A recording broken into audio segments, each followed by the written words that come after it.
আজ তো নীল পুজো, নিরামিষ খাবো। এর জন্যে আজকে বানিয়েছিলাম মটরের ডাল দিয়ে একটা দুর্দান্ত রেসিপি। ডালগুলোকে ভিজিয়ে রেখেছিলাম, ভিজিয়ে রেখে তারপর ভালো করে মিহি করে শিলনোড়ায় বেটে নিলাম দুটো লঙ্কা দিয়ে।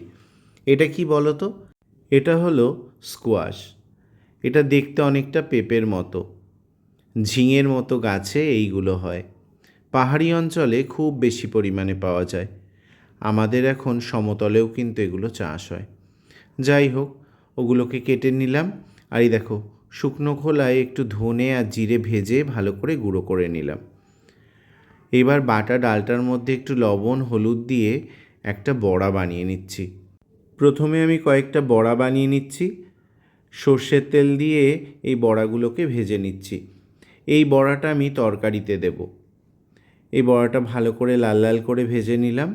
আর খানিকটা বাটা ডাল রেখেছিলাম, যার মধ্যে একটু কালো জিরে, হিং আর দিয়ে দিলাম পোস্ত।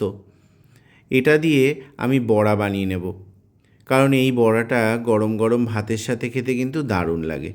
এই দেখো, এটা ভালো করে মেখে নিয়ে এবার বড়া ভেজে নেব। এই বড়াটা আরেকটু লাল লাল করে ভাজবো, কারণ এই বড়াটা গরম গরম ভাতের সাথে শুধু খাওয়া হবে। বেশ অনেকগুলোই বড়া হয়েছিল, এই দেখো পোস্ত দানাগুলো সব দেখা যাচ্ছে। এইবার ওই তেলের মধ্যে ফোড়নে দিয়ে দিলাম জিরে, শুকনো লঙ্কা আর তেজপাতা। আর দেখো, বড় বড় করে কেটে রাখা আলুগুলো লবণ আর হলুদ দিয়ে একটু ভালো করে ভেজে নিলাম। যে কোনো তরকারিতে আলুটা একটু ভেজে নিলে কিন্তু খুব ভালোই হয়।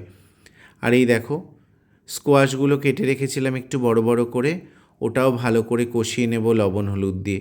সাথে দিয়ে দিলাম একটা টমেটো। এবার ভালো করে কষানোর পর জল দিয়ে দিলাম। দেখেছো, আমি কিন্তু বাটা মশলা দিইনি।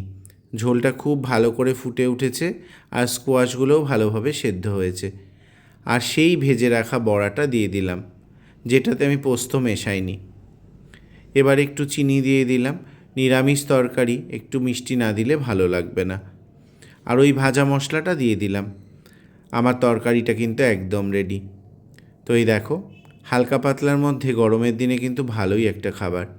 পোস্ত কালো জিরে দিয়ে মটর ডালের বড়া, আর সাথে স্কোয়াশ আলু মটর ডালের বড়ার তরকারি। খেতে কিন্তু দারুণ হয়েছিল। আমি স্কোয়াশ আর আলু দিয়ে বানালাম, তোমরা ঝিঙে আলু বা পটল আলু দিয়েও বানাতে পারো। তোমাদের ভিডিওটা কেমন লাগলো অবশ্যই কিন্তু জানিও। ডালের বড়া দিয়ে ভাতটা খেতে কিন্তু দারুণ লাগলো। আর এই গরম গরম তরকারিটা অসাধারণ হয়েছিল। আর তোমাদের ভিডিওটা কেমন লাগলো অবশ্যই কমেন্টসে জানিও।